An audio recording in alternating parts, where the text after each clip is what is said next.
Pada kesempatan kali ini, saya akan mengajak teman-teman untuk menyimak dan juga memahami terkait kasus pelanggaran serius yang tidak hanya mencederai hukum, tapi juga mencederai hal esensial mendasar yang seharusnya tidak boleh dilanggar oleh siapapun. Hal itu ialah hak terhadap tubuh. Tubuh adalah ruang pribadi yang tidak boleh dikendalikan, disentuh, apalagi disakiti tanpa ada persetujuan oleh si pemilik tubuh. Terlebih lagi, jika itu menyangkut terkait anak, seseorang yang secara hukum, fisik, dan psikologis masih begitu rentan dan wajib dilindungi oleh negara.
Setidaknya terdapat 4 unsur yang terjadi dalam kasus tindak pidana ini.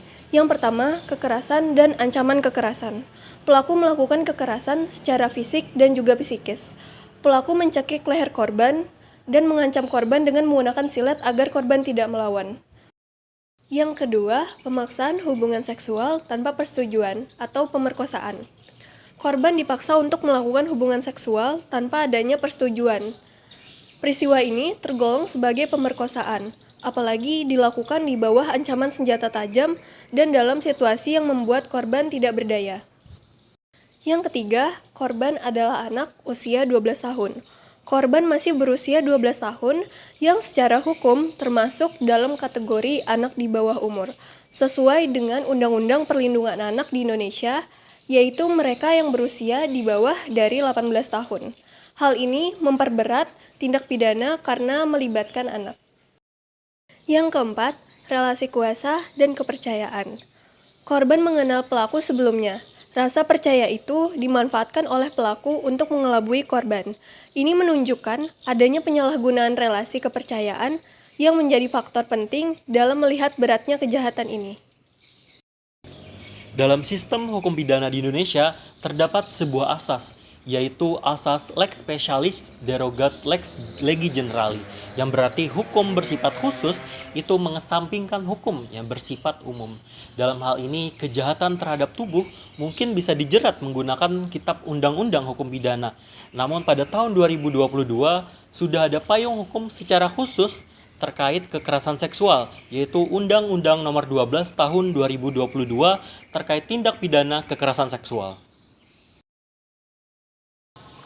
Sekian pembahasan dari kami.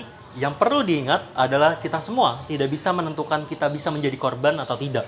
Tapi kita semua bisa memilih untuk tidak menjadi pelaku. Stop kekerasan seksual.